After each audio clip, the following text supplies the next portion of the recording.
ओम शांति। आज है 30 अप्रैल 2020 की साकार मुरली। पहले सुनते हैं मुरली की मुख्य पॉइंट्स। बाबा ने कहा, तुम्हें उच्च ते उच्च बाप की मत पर भरोसा रखना है, अब और कोई की मत पर नहीं चलना। रावण की मत पर चलकर तुम तुच्छ बुद्धि बन गए थे। जो तुमको डुबोने वाले हैं उनके पिछाड़ी क्यों पड़ते हो। देह भान तोड़ने की मेहनत करनी है, क्योंकि देह भान में आने से ही गफलत होती है। आगे कहा, अपने को आत्मा समझकर फिर देह से पार्ट बजाओ। तुम जितना देही अभिमानी बनेंगे उतना तंदुरुस्त निरोगी बनेंगे, फिर उतना पद भी उच्च मिलेगा और सजाओं से भी बचेंगे। जब तक कोई ब्रह्मा मुख वंशावली ब्राह्मण ना बने, तुम्हारे कुल में ना आए, तब तक देवता बन ना सके। बाबा ने कहा, जब खाने पीने की फुर्सत मिल जाती है तो बाप को याद करने की फुर्सत क्यों नहीं मिलती। ज्ञान मार्ग में आकर भी जो आप समान बनाने की सेवा नहीं करते और तेरे मेरे की चिंता में ही रहते हैं, तो वह बीमार रोगी हैं। Hear no evil see no evil. बाप के सिवाय और कोई याद किया तो व्यभिचारी हुए। शिव बाबा को याद नहीं करते तो गोया पाप करते हो। फिर कहा, तुम्हें बहुत परहेज रखने हैं। पहले पहले तो पवित्र बनने की प्रतिज्ञा करो। जिन बच्चों को अपना कल्याण करने का ख्याल रहता है वह हर प्रकार से पूरी परहेज रखेंगे। उनका खान पान बड़ा सात्विक होगा। तुम्हें लोभी नहीं बनना।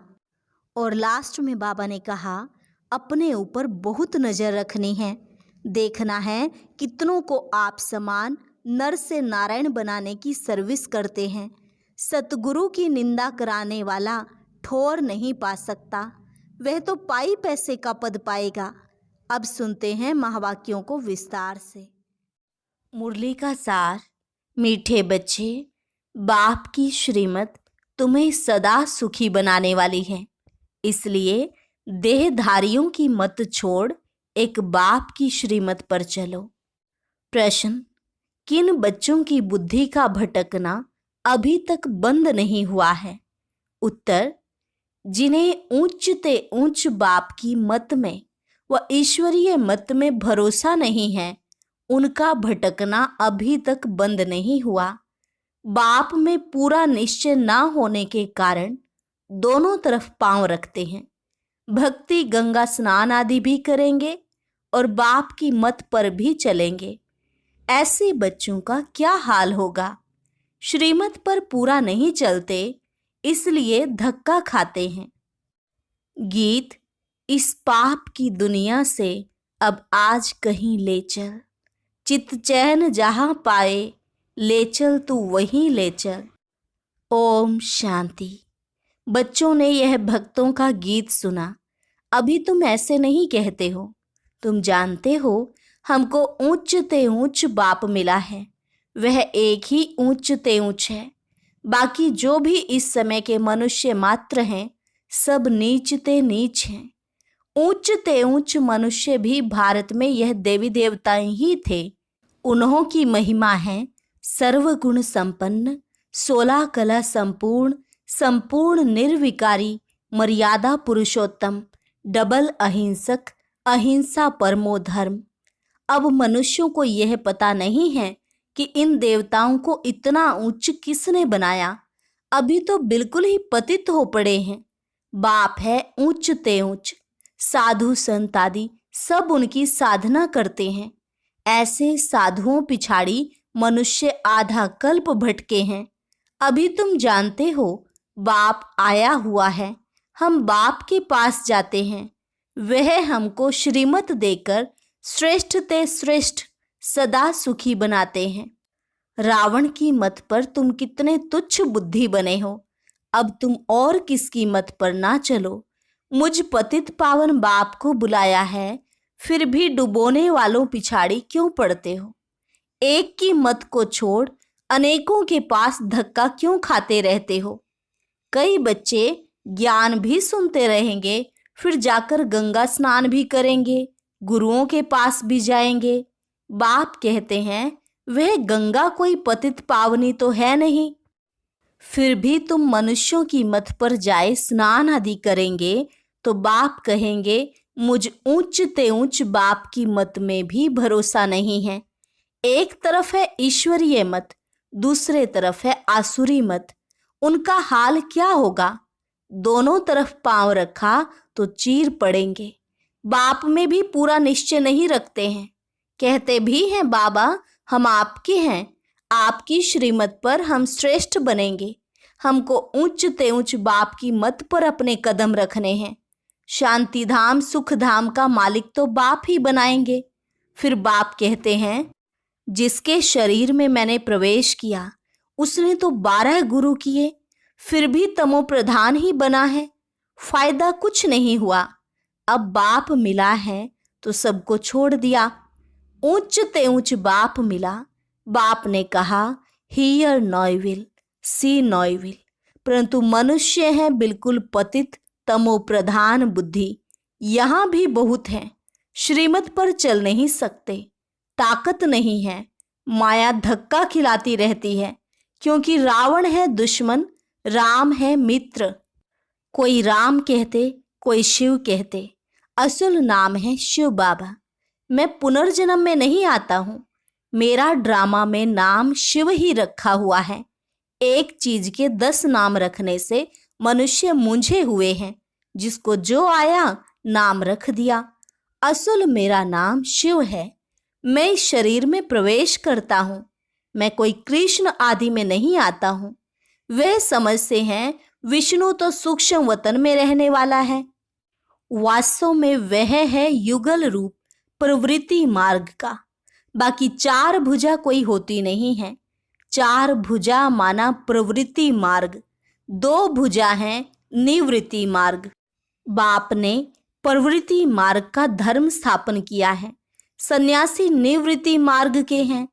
प्रवृत्ति मार्ग वाले ही फिर पावन से पतित होते हैं।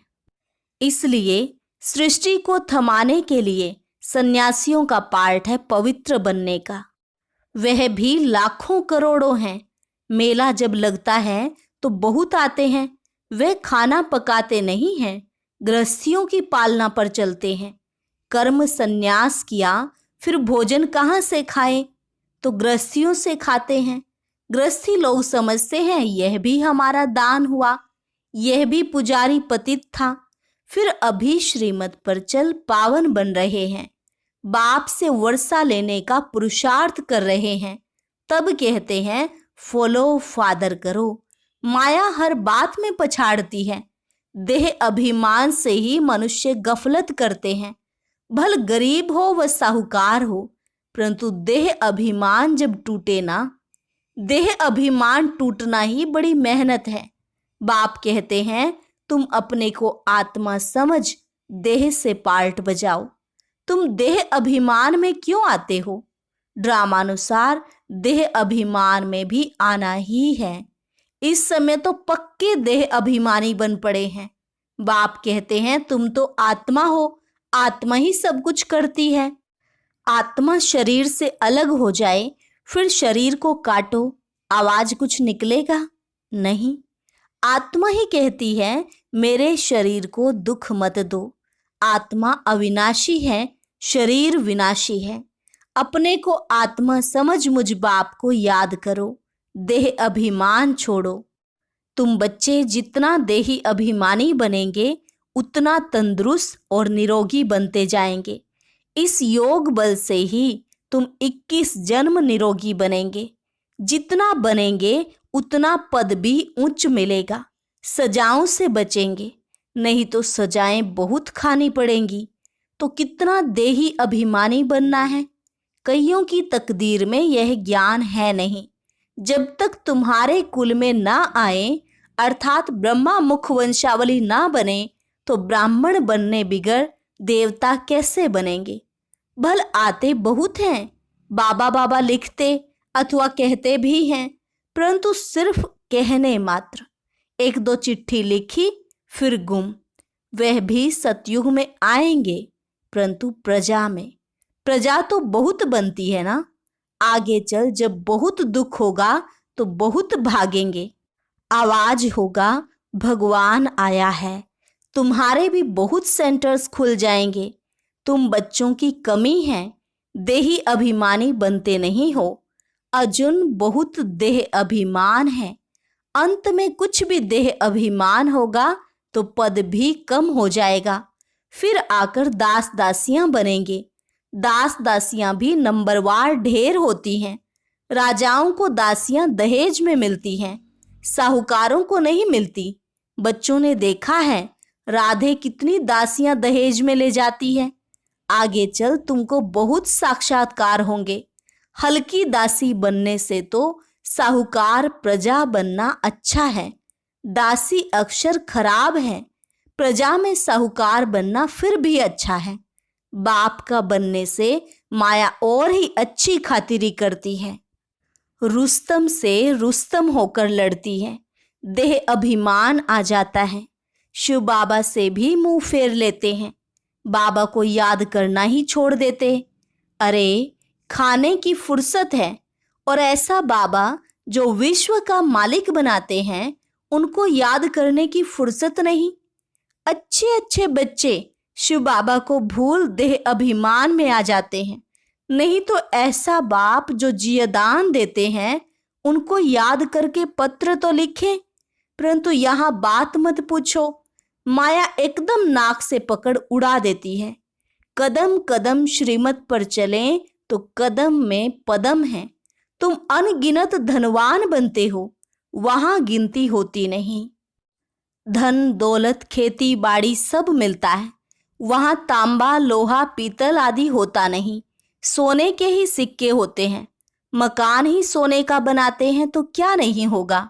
यहाँ तो है ही भ्रष्टाचारी राज्य। यथा राजा रानी तथा प्रजा। सतयुग में यथा राजा रानी तथा प्रजा सब श्रेष्ठाचारी होते हैं, परंतु मनुष्यों की बुद्धि में बैठता थोड़े ही है, तमो प्रधान है। बाप समझाते हैं तुम भी ऐसे ही थे, यह भी ऐसा था। अब मैं आकर देवता बनाता हूँ तो भी बनते नहीं, आपस में लड़ते झगड़ते रहते हैं। मैं बहुत अच्छा हूँ, ऐसा हूँ, ये कोई समझते थोड़े ही हैं कि हम दोजक में पड़े हैं, हम रौरव नरक में पड़े हैं। यह भी तुम बच्चे जानते हो, नंबरवार पुरुषार्थ अनुसार। मनुष्य बिल्कुल नरक में पड़े हैं, रात दिन चिंताओं में पड़े रहते हैं। ज्ञान मार्ग में जो आप समान बनाने की सेवा नहीं कर सकते हैं, तेरे मेरे की चिंताओं में रहते हैं, वह बीमार रोगी हैं। बाप के सिवाय और किसी को याद किया तो व्यभिचारी हुए ना। बाप कहते हैं और कोई की मत सुनो, मेरे से ही सुनो, मुझे याद करो। देवताओं को याद करें तो भी बेहतर है, मनुष्य को याद करने से कोई फायदा नहीं। यहाँ तो बाप कहते हैं तुम सिर भी क्यों झुकाते हो। तुम इस बाबा के पास भी जब आते हो तो शिव बाबा को याद करके आओ। शिव बाबा को याद नहीं करते हो तो गोया पाप करते हो। बाबा कहते पहले तो पवित्र बनने की प्रतिज्ञा करो, शिव बाबा को याद करो। बहुत परहेज है, बहुत मुश्किल कोई समझते हैं, इतनी बुद्धि नहीं है। बाप से कैसे चलना है, इसमें तो बड़ी मेहनत चाहिए। माला का दाना बनना कोई मासी का घर थोड़े ही है। मुख्य है बाप को याद करना। तुम बाप को याद नहीं कर सकते हो। बाप की सर्विस, बाप की याद कितनी चाहिए। बाबा रोज कहते हैं पोता मेल निकालो। जिन बच्चों को अपना कल्याण करने का ख्याल रहता है वह हर प्रकार से पूरी परहेज करते रहेंगे। उनका खान पान बड़ा सात्विक होगा। बाबा बच्चों के कल्याण के लिए कितना समझाते हैं। सब प्रकार की परहेज चाहिए, जांच करनी चाहिए। हमारा खान पान ऐसा तो नहीं, लोभी तो नहीं है। जब तक कर्मातीत अवस्था नहीं हुई है तो माया उल्टा सुल्टा काम कराती रहेगी। उसमें टाइम पड़ा है, फिर मालूम पड़ेगा अब तो विनाश सामने है, आग फैल गई है। तुम देखेंगे कैसे बॉम्ब्स गिरते हैं। भारत में तो रक्त की नदियां बहनी हैं, वहां बॉम्ब्स से एक दो को खत्म कर देंगे। नेचुरल कैलेमिटीज होंगी। मुसीबत सबसे जास्ती भारत पर है। अपने ऊपर बहुत नजर रखनी है। हम क्या सर्विस करते हैं। कितनों को आप समान नर से नारायण बनाते हैं। कोई कोई भक्ति में बहुत फंसे हुए हैं तो समझते हैं यह बच्चियां क्या पढ़ाएंगी। समझते नहीं कि इन्हों को पढ़ाने वाला बाप अर्थात भगवान है। थोड़ा पढ़ा हुआ है वह धन है तो लड़ने लग पड़ते हैं, आबरू ही गंवा देते हैं। सतगुरु की निंदा कराने वाला ठौर न पाए, फिर पाई पैसे का पद जाकर पाएंगे। अच्छा, मीठे मीठे सिकिलदे बच्चों प्रति माता पिता बाप दादा का याद प्यार और गुड मॉर्निंग। रूहानी बाप की रूहानी बच्चों को नमस्ते। रूहानी बच्चों की रूहानी बाप दादा को नमस्ते नमस्ते, गुड मॉर्निंग। धारणा के लिए मुख्य सार। पहली पॉइंट, तेरी मेरी की चिंताओं को छोड़ आप समान बनाने की सेवा करनी है। एक बाप से ही सुनना है, बाप को ही याद करना है, व्यभिचारी नहीं बनना है। दूसरी पॉइंट, अपने कल्याण के लिए खान पान की बहुत परहेज रखनी है। किसी भी चीज में लोभ नहीं रखना है। ध्यान रहे माया कोई भी उल्टा काम ना करा दे। वरदान, प्रैक्टिकल जीवन द्वारा परमात्म ज्ञान का प्रूफ देने वाले धर्म युद्ध में विजयी भव। प्रैक्टिकल जीवन द्वारा परमात्म ज्ञान का प्रूफ देने वाले धर्म युद्ध में विजयी भव। अभी धर्म युद्ध की स्टेज पर आना है। उस धर्म युद्ध में विजयी बनने का साधन है आपकी प्रैक्टिकल जीवन, क्योंकि परमात्म ज्ञान का प्रूफ ही प्रैक्टिकल जीवन है। आपकी मूर्त से ज्ञान और गुण प्रैक्टिकल में दिखाई दे, क्योंकि आजकल डिस्कस करने से अपनी मूर्त को सिद्ध नहीं कर सकते, लेकिन अपनी प्रैक्टिकल धारणा मूर्त से 1 सेकंड में किसी को भी शांत करा सकते हो। स्लोगन, आत्मा को उज्जवल बनाने के लिए परमात्म स्मृति से मन की उलझनों को समाप्त करो। आत्मा को उज्जवल बनाने के लिए परमात्म स्मृति से मन की उलझनों को समाप्त करो। अच्छा, ओम शांति। अभी आपको ये जो ऊपर बॉक्स दिखाई दे रहा है, इस पर क्लिक करें और एक बहुत अच्छी क्लास सुनें।